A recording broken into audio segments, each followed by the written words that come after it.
The broadcast is now starting. All attendees are in listen-only mode. Hey everyone, this is Dan Bova, Editorial Director of Entrepreneur.com, and thank you for joining us for today's webinar, How to Leverage Facebook's Advertising Algorithm to Maximize Results. If you're having trouble finding a way to break through the noise on Facebook and really stand out, this is going to be a good one. Our expert today is Bob Regnerus. He's the co-founder of Feed Stories. For decades, Bob has been successfully helping his clients increase traffic and sales through digital media and storytelling, and today he's going to help you. So please welcome Bob Regnerus. Hey, how are all of you? So good to see some of you. I recognize actually some of the names, so some of you are coming in again. So good to talk to you. We had a great webinar last week.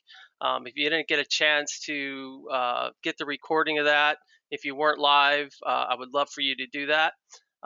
Today's going to be a great presentation as well, and then we'll be back again live on Wednesday. So a busy week for Facebook training, and with the election results over here in the US, I think we're all getting ready to get back to work here and have a really good end to 2020, crossing our fingers. Today, I invited a good friend of mine who is a collaborator and contributor to the Ultimate Guide to Facebook Advertising, Mark Ingalls. Mark, how are you, my friend? I'm great, Bob. Thanks so much. I'm excited to be here. I'll be manning the chat box most of the time and helping out with some questions, and then making sure that you get the really good ones. Yeah, so last time we had an amazing number of people on the call. I was overwhelmed with the amount of people that were ready to learn. And we had, I think, about 60 questions that got asked. So I got all those questions. I tried to answer a few rapid fire ones at the end of the presentation. I'm going to do that again today. But because I want to make sure that I stay attentive to the presentation, Mark's going to be answering simple questions for you. So answer those questions, fire them away, and then at breaks and certainly at the end of my presentation, Mark's going to just hit me a bunch of balls. I'm going to catch them and try to hit them out of the park. All right. So today we are building upon what we talked about last time. And today's presentation is going to be about leveraging the AI. Uh, as you may know, AI stands for artificial intelligence. Don't let that freak you out. AI is simply a bunch of algorithms or programs that are created by humans. Sometimes the AI is our friend, sometimes it's not so much our friend. But what I want to share with you today is how we can leverage it to maximize the results. So, I'm going to talk about some things that you maybe have never seen before in regards to how the ad auction works. I think you're going to be really interested in that.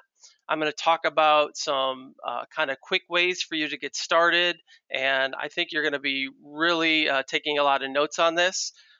Certainly, the recording is going to be available, so the screenshots and things like that, you'll be able to look back at those and study those when you review the replay. So, again, I am the author or co-author of the Ultimate Guide to Facebook Advertising. This book has been selling well. We are having an extreme amount of trouble keeping it in stock at Amazon. So for that, I'm extremely grateful. It's going to be back in stock here in about a week or so. It's available at Barnes & Noble, on entrepreneur.press as well. If you go to the website ultimatefb.com, I have a link that'll link you directly to Entrepreneur Press's site, so you can get that book quickly. But if you've already gotten it, and I would love to hear how many of you have gotten some good stuff out of it already, but I really, really want to get this book in a lot of people's hands. This is a fourth edition. This book first came out in about 2010, and so I'm real honored to put the fourth edition out. This is 3 years since this third edition was out, so a lot has changed, and the book itself is about 90% new content. So you definitely want to get your hands on this if you are going to be doing any sort of work inside of Facebook. All right, with that, let's get rolling. If you were on the last webinar, you saw this slide, and I'm going to show you this slide every time I talk to my students, every time I do have a presentation. I mention this in some way. Our goal as Facebook advertisers is to build a highly responsive Facebook ad campaign that delivers the right content at the right time to the right audience. Timing is everything, all right? And it's especially so in Facebook advertising. If you get the content right, but your timing is wrong or your audience is wrong, your campaigns are going to go flat. If your timing's right, but your content is wrong and your audience is right, it's still going to fail. You need to get these three things in sync. So everything that I talked about last week, that I'm talking about today, and that I'm going to talk about on Wednesday is all related to getting these three things in alignment so that your Facebook advertising campaign has the greatest shot at success. Again, if you didn't see the last presentation, Building a Perfect Audience to Attract Your Best Customers on Facebook, it is available on Entrepreneur's site. Check the social media links, check their site. It's going to be there. Definitely catch that replay. So let's first talk about the Facebook ad auction. What you may or may not know about advertising in the digital space is that there is a competition for every time you want to show your ad to somebody.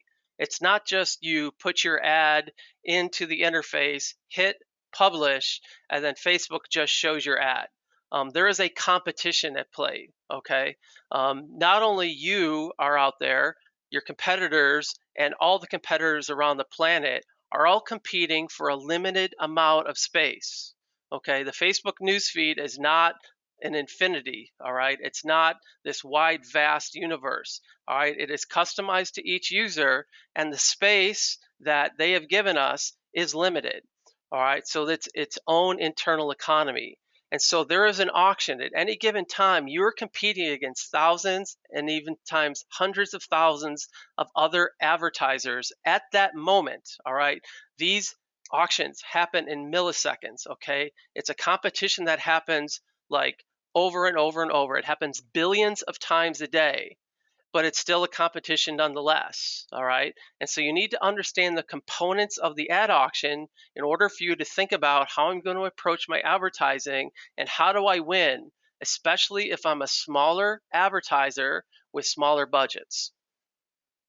A few years ago, I had the opportunity to attend a meeting at Facebook headquarters, and I had an opportunity to also have a conversation with the head engineer of the Facebook ad platform. So the guy that's in charge of all the other men and women that are coding the algorithm that runs the ad platform. So it was really cool to be able to get to meet him. Here's what he said. He said, "We're scary good at giving you what you want, so select the right objective for your campaign." Okay, I want you to keep that in mind. Okay, what Facebook is telling us here is that they have programs in place that will allow you to get your ad seen by the most people for the best price if you know how to ask for it. And that's what I'm going to show you today. Facebook has three goals. Okay, number one, they want to maintain a wonderful user experience. Okay, that means absolutely nothing to me and you as advertisers. Okay, this is not about giving a wonderful experience to us as advertisers. It's about its users, the people that log into the Facebook app or go to facebook.com. Okay, they want people to go to Facebook and spend a lot of time there per day. All right, we know that most people are logged into Facebook all the time, but we also know that on average they spend several hours a day using the Facebook interface. And so in order for that to happen, they have to have a really great experience for their users. All right, they are concerned about how much time we spend on Facebook and if we're enjoying our experience there. It's one of the key measurements that they look at. Not only the number of users they have, they look at how much are people consuming content inside the Facebook ad platform. So that's really key, okay? They are always going to put their users number one, okay? The second thing they do and their second goal is to maximize ad revenue. All right. Now that's not maximizing our ad profits. It's maximizing the amount of money they collect from advertisers because Facebook is a public traded company. all right? They are basically married to their investors, and their first priority is to make money for their investors, the stockholders of the company. And so the way they monetize is ad revenue, okay?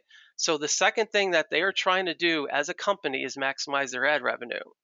Now, a distant third, all right, is maximizing value for its advertisers. And I think if you've gone through some of the roller coaster ride that is of being a Facebook advertiser, you understand kind of where you sit at the table, all right? You're the one at the table with the chair that's kind of wonky, right? You know, one leg is shorter than the other, all right? And you know, you're kind of off at one end. That's a little bit of the way they treat their advertisers. Now, Facebook absolutely needs us, okay? And they absolutely, because of their number two goal there, they absolutely need us. But just understand that when it comes to priorities, it's the users, it's the investors, and then it's us. All right. Once we understand those priorities, I think it helps set our mindset. Okay. Let's talk about the ad auction itself. The ad platform is not equitable. Okay. Again, just because we submit an ad or publish an ad to the Facebook platform doesn't mean it's going to be shown.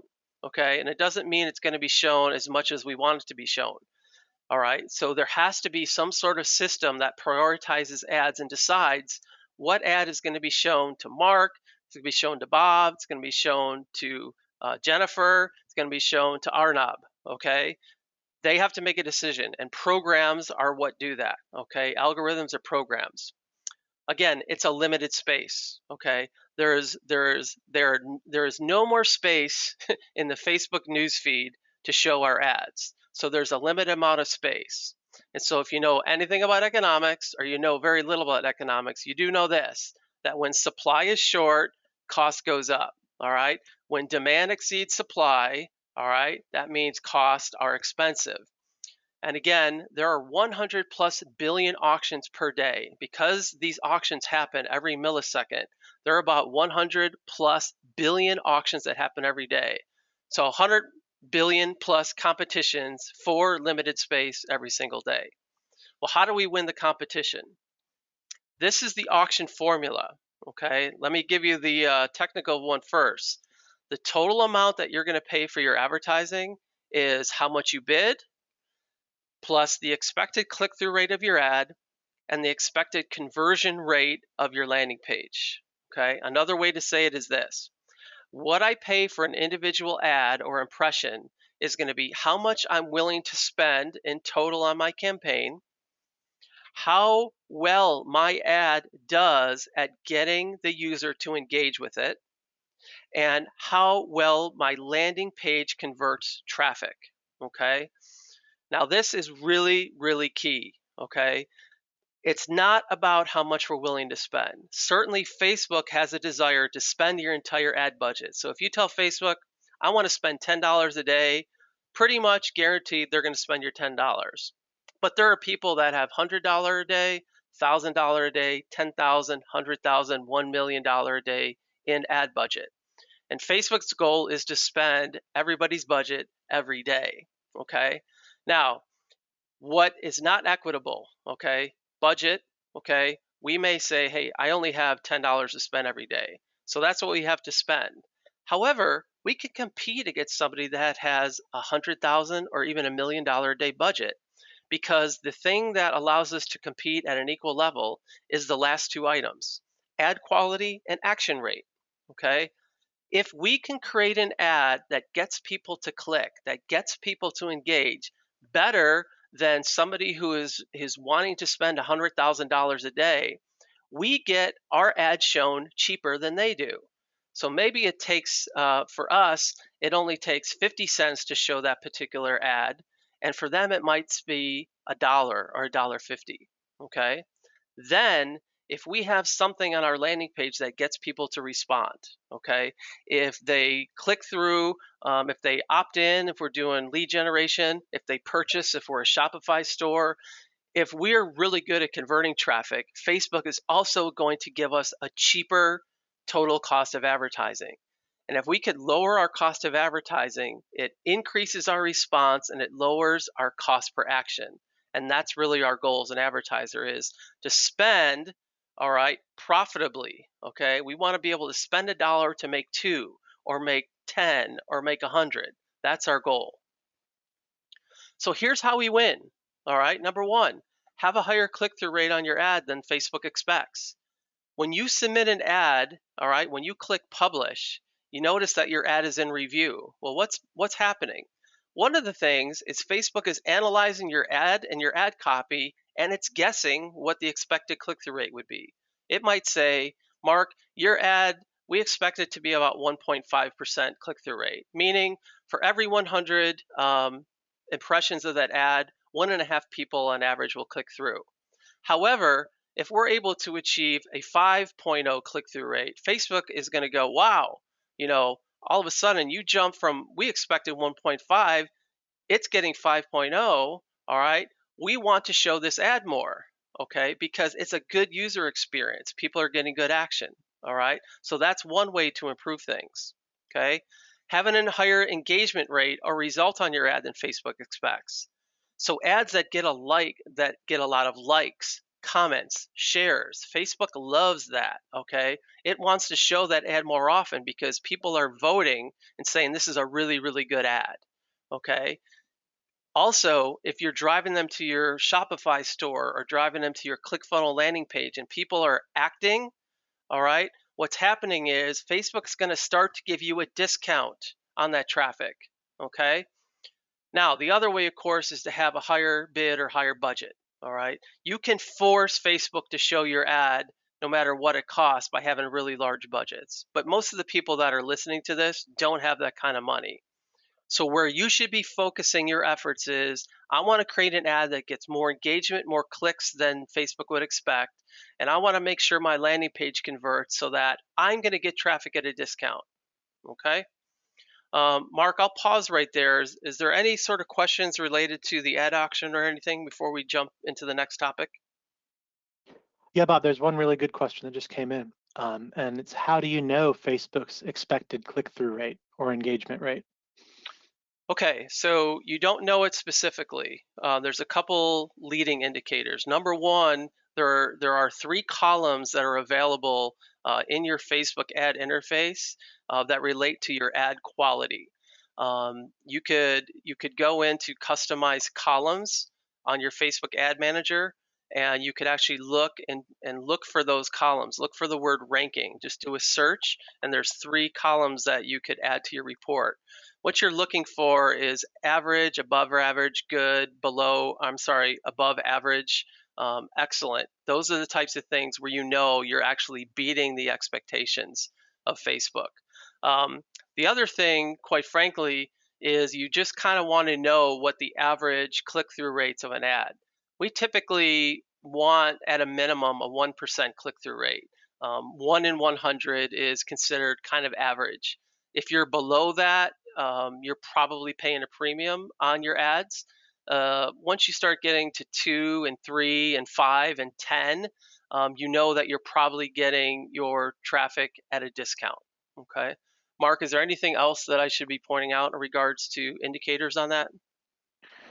No, just those 3 columns are really the answer: quality ranking, engagement rate ranking, and conversion rate ranking. Awesome. So Yeah, I forgot what they were off the top of my head. I'm the instruction manual guy. You're in good hands. All right, thanks, Bob. That's it. All right, great. Great question. So let's keep rolling here. We're going to talk about how to choose campaign objectives. Remember, my conversation with the ad engineer was we're really good at giving you what you want. So be sure to ask for exactly what you want.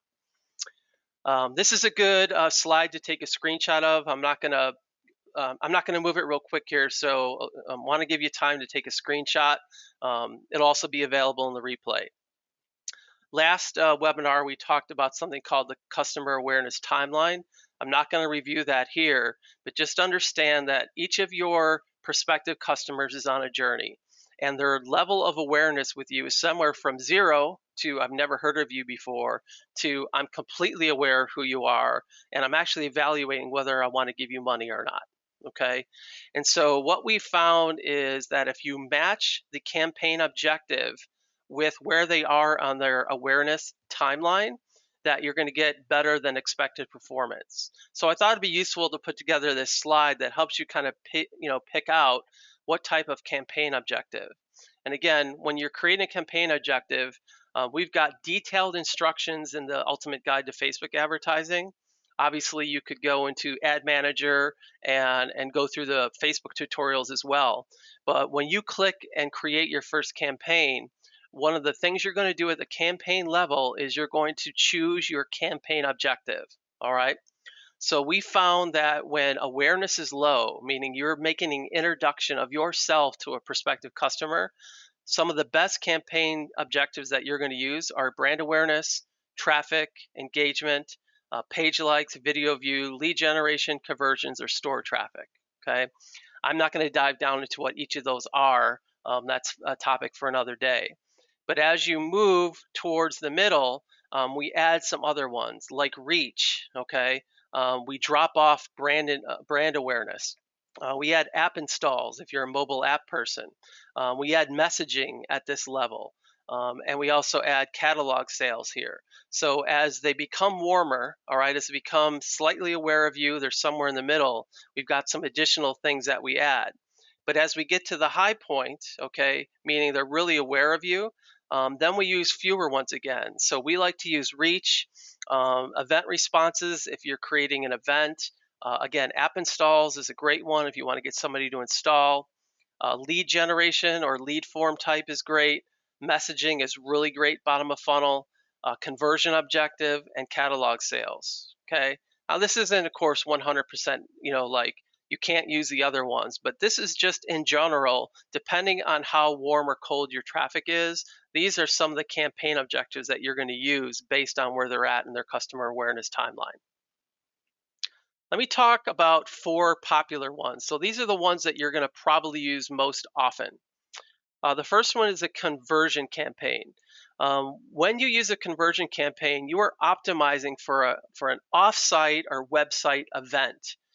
So when you install the Facebook pixel, let's say on your landing page or your Shopify store or your ClickFunnels page or your lead pages page, you are trying to optimize for a particular event.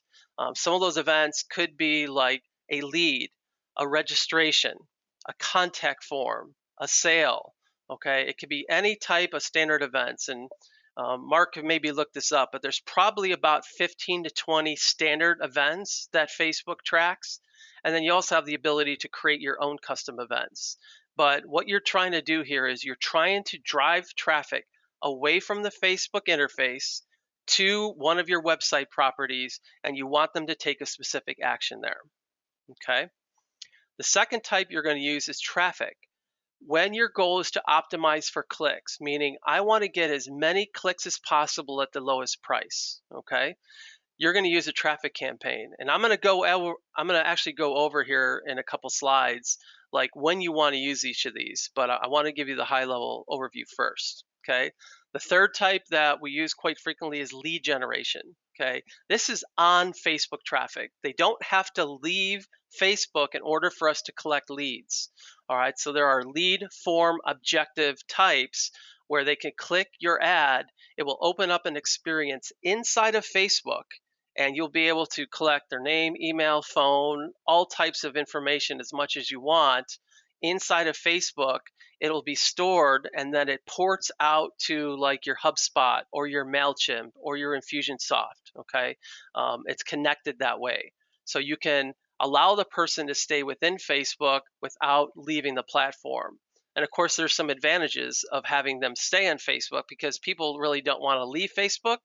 This is a great way to generate leads at a better cost than maybe driving them away to your landing page. Then the fourth one that we use quite a bit is video views. And so again, this is optimizing your campaign so people will watch videos.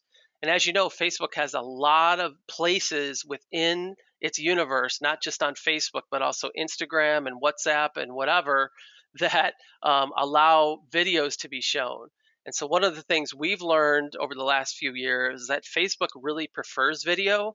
And so we get really great engagement. We get more reach, more impressions for our dollar. And it's generally cheaper and more efficient to use videos to reach especially cold audiences. So let's talk about using some of these campaign objectives. And obviously, I didn't list every type of business here, but I wanted to give you an idea. So who's going to be using the conversion objective? Remember, we're going to optimize for an offsite or website event. Certainly e-commerce. All right, if you have a Shopify store or a WooCommerce store, what you're trying to do is likely you're going to be running conversion campaigns with a purchase objective to try to get Facebook to find people that purchase. And that's kind of the key here, okay? Facebook knows by each user how often they like to buy things and what types of things they buy.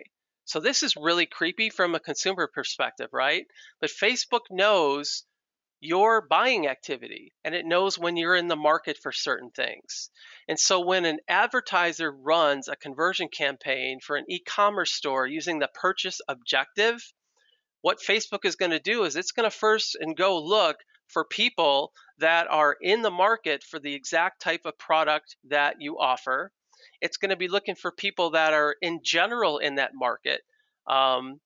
So like not just so the example is the other day I bought golf spikes, okay, and then I soon started seeing ads for golf clubs, all right, like Callaway showed up in my timeline. I saw ads from a couple local golf courses, and I saw ads from information marketers, publishers for golf instruction videos, okay. So Facebook knew that I was buying things in the golfing space. And so it surmised that I must want to be buying other golfing stuff. And so Facebook knows that about me. It knows what you like to buy. It knows if you don't like to buy.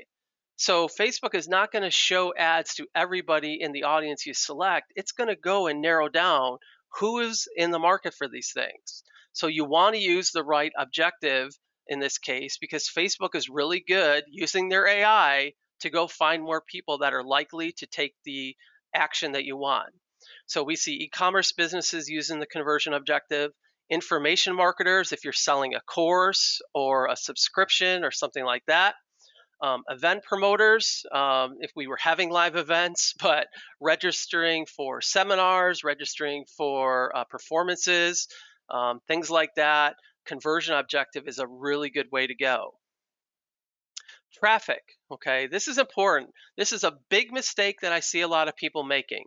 When they see, when an advertiser sees that they are running a Facebook campaign and it's a traffic objective, what's happening is you're probably getting cheaper traffic per click. So let's say you run a traffic campaign and you're getting 15, 20, 25-cent clicks. And when you run a conversion campaign, your click costs are maybe $1 or $2, and you say to yourself, "Well, this makes no sense. Why should I pay $1 or $1.50 for this click when I could run a traffic campaign and get really cheap traffic?" Hold on. Remember, Facebook knows behavior, and there are people that are buyers, and there are people that are clickers. All right. And there's a big difference. Okay. And most of us are in the business of trying to sell things. So we need to be very careful about asking Facebook what we really want. Don't make the mistake of saying, I want to buy cheaper traffic and try to convert them, because it's actually not going to happen. All right. We rarely see choosing traffic on an e-commerce store work because Facebook is not going after buyers, they're going after clickers. So traffic is really good if you're like an advertising website, like if you're a blog and you are monetizing your traffic based on the number of people that visit your site, you want to run a traffic campaign, okay? Bloggers do this, news outlets. Why do you think the news outlets run so much quote unquote clickbait on advertising? Well, they want to drive people as cheaply as possible to their site because they're trying to make money between what they're paying for your traffic and what they're charging their advertisers. All right. So they're in the business of getting as many clicks as possible at the cheapest rate. And so they should be using the traffic objective. The next one is lead generation. So again, we're optimizing for on Facebook leads. This works really well at getting leads cheaper than you would get on, let's say, on a landing page. Okay. Now, cheaper leads doesn't always mean high quality, but this is something you want to be testing if you're generating leads. So we see a lot of information marketers use this. We see a lot of service providers if they're like generating appointments for a consulting business or an accounting practice or an attorney. Sales organizations, if they do phone sales, filling in these forms and following up on those leads are really, really good. And then the last is video views. Anybody can use video views, but we find, especially in these markets, if you're publishing an app, it's really great to create like a 30 or 60-second video promoting your app and getting that out to as many people as possible. And the best way to get that video seen is to use video view campaign. If you're an influencer and you want to get a lot of views on your videos, this is a great way to do it, as well as entertainers. Okay. Mark, any specific questions came in about campaign objectives?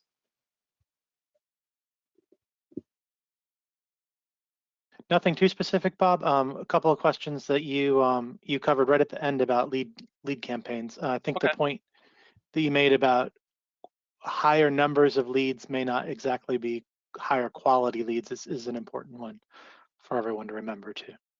Yeah, Mark and I are involved in a number of businesses together, and we definitely test these types of things.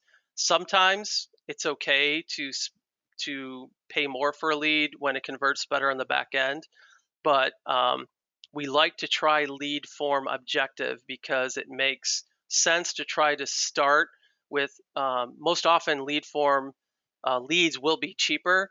So it's better to start at lower numbers and see how the conversion rate is before you go. The other advantage, quite frankly, is sometimes it's hard to build a landing page, especially if you're not able to do it yourself and you're hiring somebody to do it. Lead form is really great at testing a market.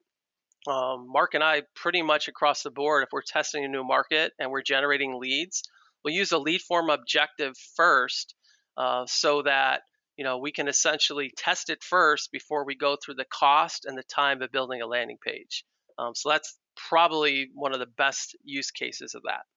All right, we're doing good here on time. I want to show you some 3 winning campaign ideas here that I think you're going to find useful. So the first one is you want to be running retargeting campaigns on your warm traffic. Let me show you here a screenshot. So this is an actual screenshot from inside of one of my client accounts. Okay, I made it real easy here. So this is the prospecting account.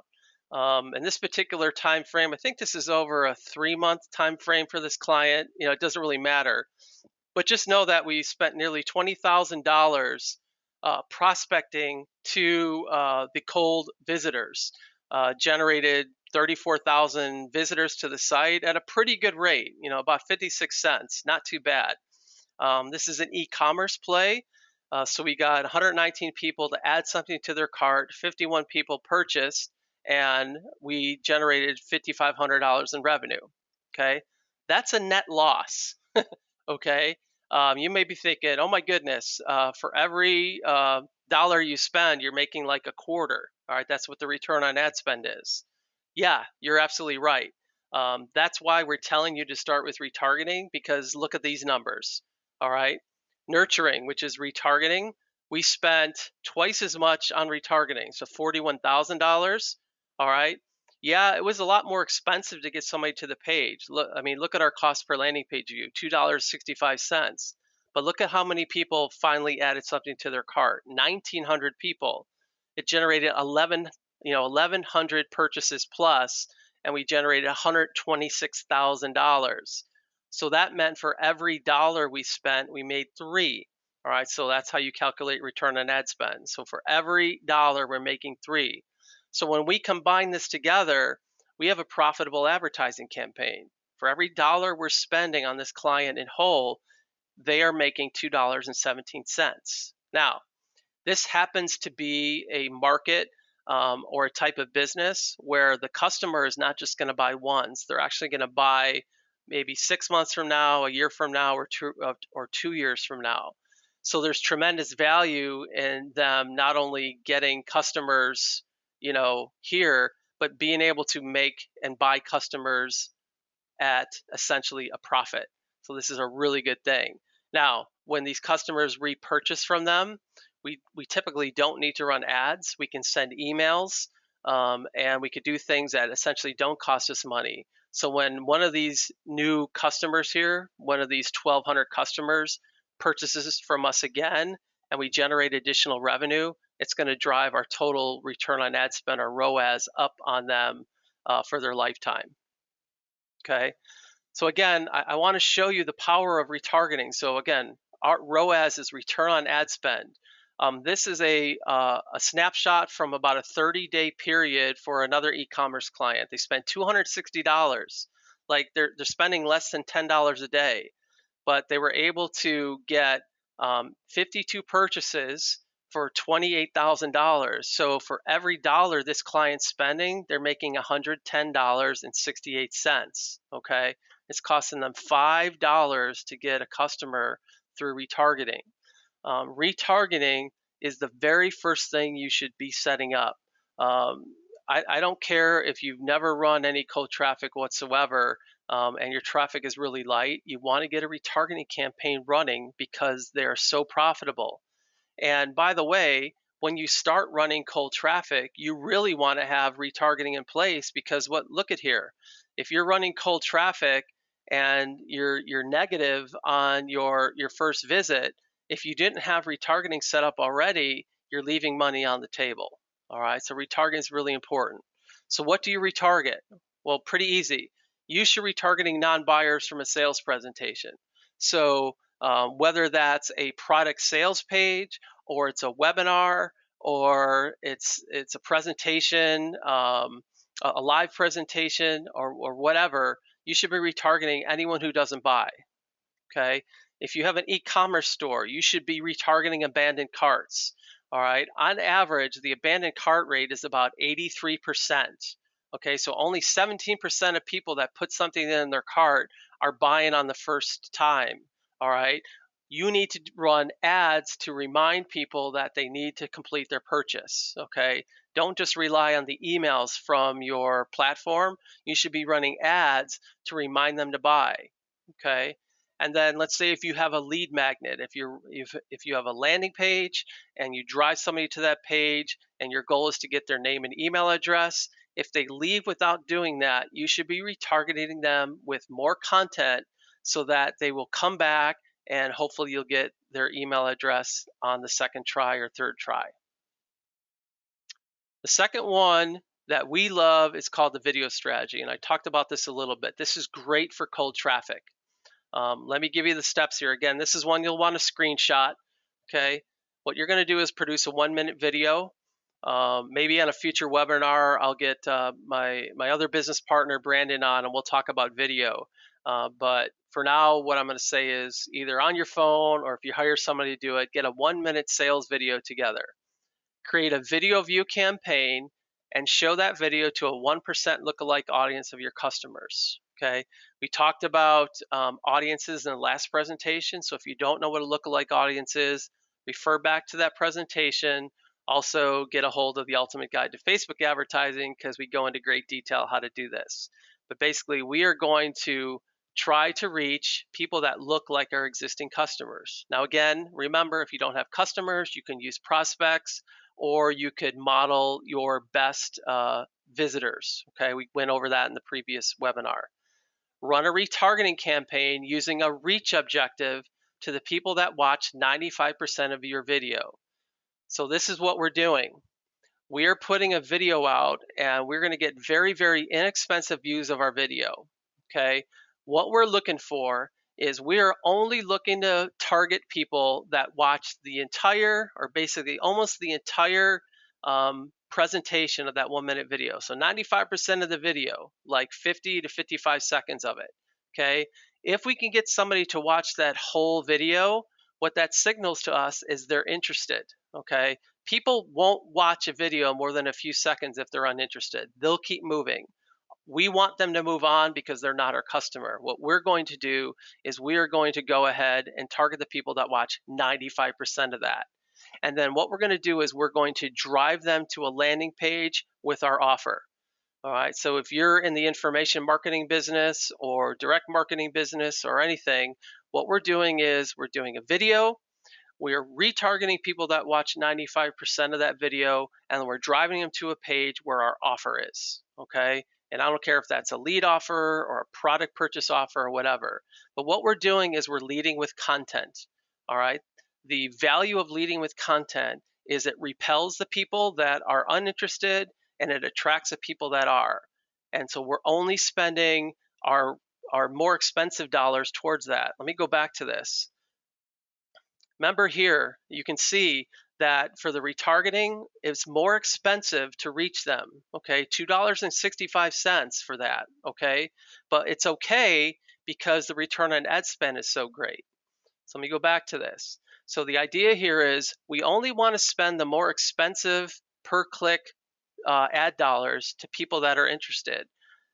And the reason we're willing to do that is because they're going to convert way better. Now, this works better in my testing and my experience than going out to a cold audience and driving them to a page and asking them to convert on the first try. I find that to be more expensive. This is a really good way to sift and sort your audience and make a connection with them. All right. And I'm going to go over questions in a minute, but I want to show you one more. This is a really good strategy. It's called the reactivation strategy. If you have a list of non-buyers, so if you're in the business of collecting email addresses, okay, and you're trying to send them emails, and maybe your open rate is like 10% and your click-through rate is really low, this is a great way to take that asset of that email address and extract extra money. So what you want to do is create an offer. We like to do, let's say, a webinar or some sort of lead magnet. All right. And then we're going to create a reach or conversion campaign, and we're going to target all those non-buyers. And remember from the last webinar, you can upload your customer list or your prospect list into Facebook as a custom audience. So we're not modeling this audience right now. We're actually targeting this audience. So this is one of the ways we get quick wins with customers. If a new client starts with me, a new coaching client, and they say, hey, like I want to get started, and they're not doing a lot of Facebook advertising, this is one of the first things we'll do is we'll actually retarget their non-buyers and generate extra money for them that helps pay for scaling their campaigns. All right. Now I say reach or conversion campaign, and the difference here is how big your audience. If you have a list of 100,000 or more, I would probably run a conversion campaign and make your event a webinar registration or a lead. If your list is less than 100,000, I would just use a reach campaign and try to reach as many of those people on the list as possible. Okay. But what we're going to do here is we're going to create a campaign with one of those two objectives, and we're going to drive them to the landing page where they can register for the webinar or register to get the lead magnet. Okay. Mark, any specific questions on this before we open it up for general questions? Hey, Bob, I'm getting at your last break, everyone decided it was time to ask a question. So yeah, All right. people are engaged and following along. So yeah, I'm getting a lot of questions related to, maybe you could speak a little bit about what you need to have set up on a landing page or a website in order to do some retargeting. Okay.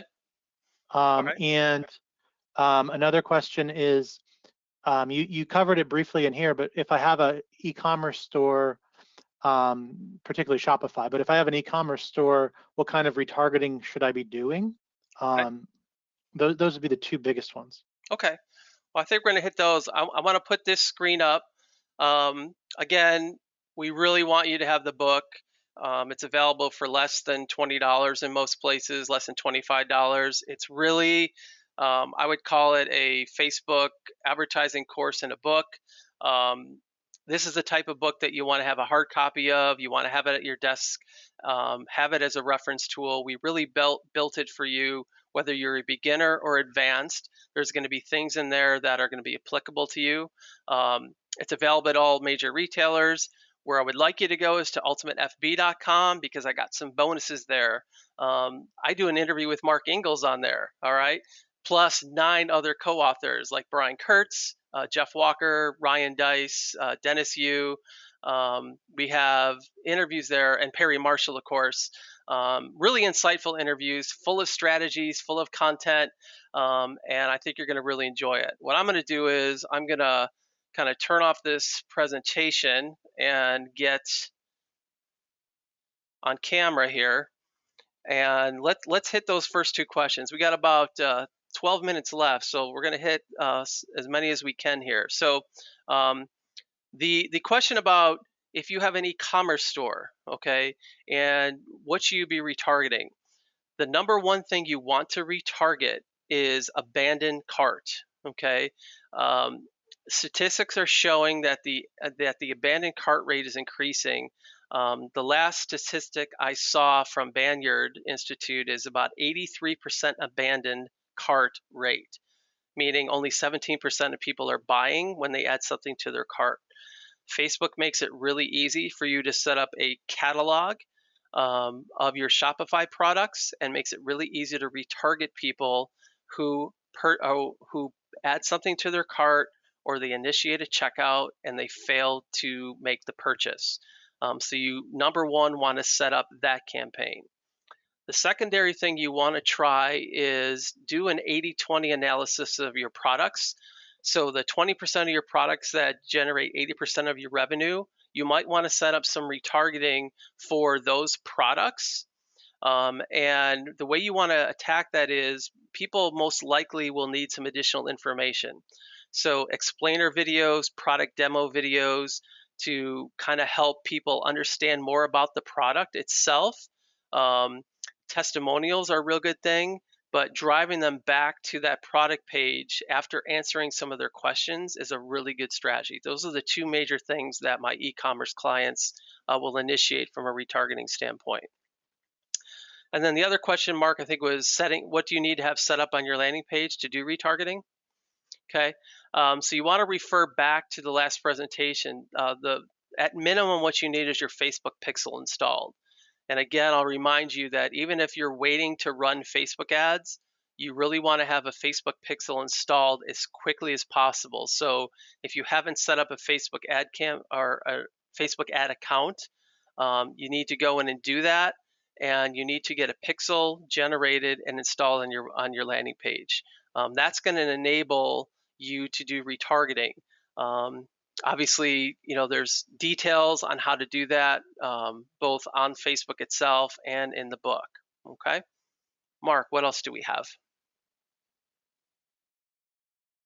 We have lots of specific questions. One of them that I like is, have you done any work with low-priced consumer packaged goods food? And by low, I mean €5 a package.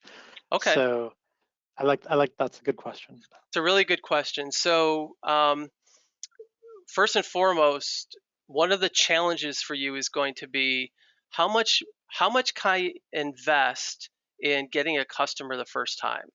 So one of the disadvantages about selling low price or low margin products is that you're going to have the mindset of, I'm going to invest in buying customers. Okay.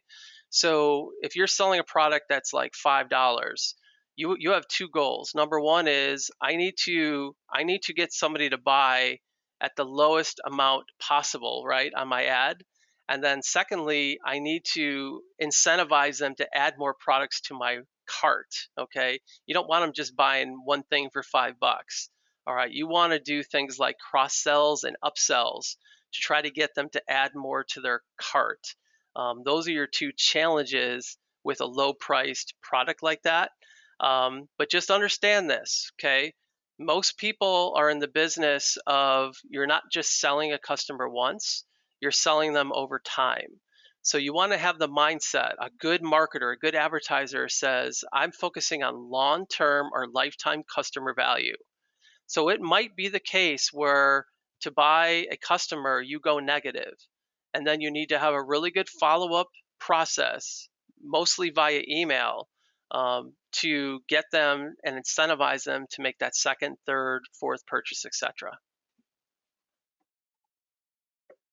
Another good question, Bob, is a lot of questions about lead generation, and I'm not selling a physical product sort of questions. Okay. And specifically, I have I'm not sure what audience I should use. I know that the audiences were last week, but who should I retarget first? Okay. So so if they're using the lead generation objective, No, just that they're in a lead generation business. okay. All right. So again, whether you're using a lead generation form or something like ClickFunnels or lead pages, like a landing page builder, um, Facebook is keeping track for you for anyone that lands on the page and then anyone who fills out the form. So what you're essentially doing is retargeting people that land on the page and don't fill out the form. Now, what you don't want to do is run the same ad to them. What you typically want to do is create a secondary, a third, or fourth ad that has different content, different media, different messaging that gets them some additional information that helps them make the decision whether or not they want to trade their email address for whatever you're offering. Okay, so you want to be reframing the offer, and then you can drive them back to the same page. But again, what you're setting up is, hey, Facebook, ignore anybody who filled this out already. I just want to reach people that have landed on this page and didn't fill out the form. Or if they saw my lead form page or lead form widget inside of Facebook, they saw the form but didn't complete it. Does that answer the question, Mark? Awesome. One of the other questions is I have a list of people from my service business. How should I advertise to them first? Oh, How should I advertise in general? so the first thing you want to do is upload those as a customer list into Facebook as a custom audience, and then you could run a reach campaign to them. Now, you don't always need to sell something to somebody, right? We like to say part of your job to like engage them and help them stay connected to you is essentially just keeping content and engaging pieces in front of them. So um, if your list is probably somewhere like 50,000 or less, a reach objective is probably the best way to go. Create videos for them, create articles for them, and then put that ad to them. And when you create your targeting inside of Facebook, inside the ad set, you're not selecting demographic information or lookalike. You're actually creating, you're actually targeting that custom audience. So if you upload and you say it's you know, my customer list, right? You run the campaign against that, and even if you have only 100 people on the list, you could spend like less than $5 in some cases to put a piece of content in front of them. It's a really good strategy to keep your customers engaged.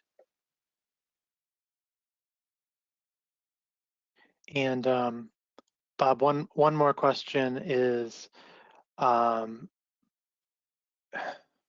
guess the question is really a general question of, I have some inexpensive things to sell, Mhm. not the consumer packaged goods. Do I need a landing page? What should I do with that? It's sort of a technology question of So I mean, you need some platform to sell. I don't know. You might be best served by getting like a WooCommerce plugin for WordPress. Is there a charge for that, Mark? Do you know? not for WooCommerce. Maybe shop. There's a cheap Shopify account that integrates really well with Facebook. It's either free Yeah, or $9 a month. yeah. So if you're selling products, a WordPress site with WooCommerce is one way to go. And then the least inexpensive version of Shopify is the way to go. And you don't need like you can sell one single product on Shopify. Most people don't, but it's possible to do that. And the reason you'd want to do it is Shopify has a pretty sophisticated platform, and I don't know what their base rate is. Maybe it's like $20 a month or something like that. That's probably the way to go for that. Um, I'm not sure. See, the other thing is when you're doing basic e-commerce, the other thing you need is a merchant account. And so Shopify and WooCommerce, I believe, both have Stripe plugins. Most merchants will start with Stripe, which makes it easy to connect your bank account and for you to be able to take Visa, MasterCard, and American Express versus like PayPal and things like that. If you're going to do e-commerce, the easiest connection is Stripe, and you want to be able to take credit cards and not just PayPal. Anything else technically, Mark, that maybe we're missing? No, I think we're in good shape there. Another couple questions I already answered, but maybe they would like to hear from you too. Is what sort of CRMs or email automation tools do you like? Okay. So every tool is going to have its advantages and disadvantages. Obviously, the more you pay, the more bells and whistles you're going to get. Um, from an email perspective, MailChimp and ConvertKit are two that I recommend. Once you start getting into like you need more sophistication and creating campaigns and integration, HubSpot and Infusionsoft are probably going to be your upgrades. Salesforce is typically used more at the corporate level. Those are the ones that we deal with. Constant Contact is a good one, but I find it a little bit cumbersome in connecting it to Facebook and things like that. So ConvertKit and MailChimp are two that we end up using for most of our new clients who are setting up a CRM for the first time. What Infusionsoft and HubSpot do is more sophisticated campaigns and actions and tagging, things that allow you to kind of get a little bit more sophisticated in your email sequences and things like that. If you're looking to do simple lead generation, Lead Pages is a really good page builder tool. ClickFunnels is another really elegant tool that you can use to build landing pages, mostly because they have pre-done templates that are already shown to be effective at converting traffic. So you'll want to be using something like that if you don't have a developer and don't have a deep budget.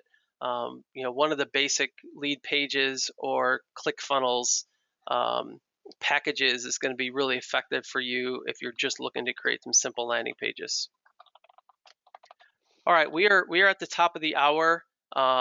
Again, those of you that are on last time, I received all those questions. I'm going to be selecting some of those and doing video Q&A that Entrepreneur will be posting. I'll also be posting them on one of my web properties.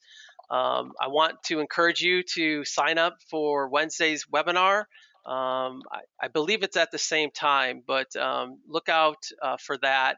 In your email. I'm going to kind of complete this 3-part series, and we've had just amazing attendance. Really honored that you would spend an hour with us. John, is there any additional things that we want to share with them? Otherwise, Mark, thank you for being on, and just thank you for everyone for your attention and your questions. I look forward to seeing you all next time.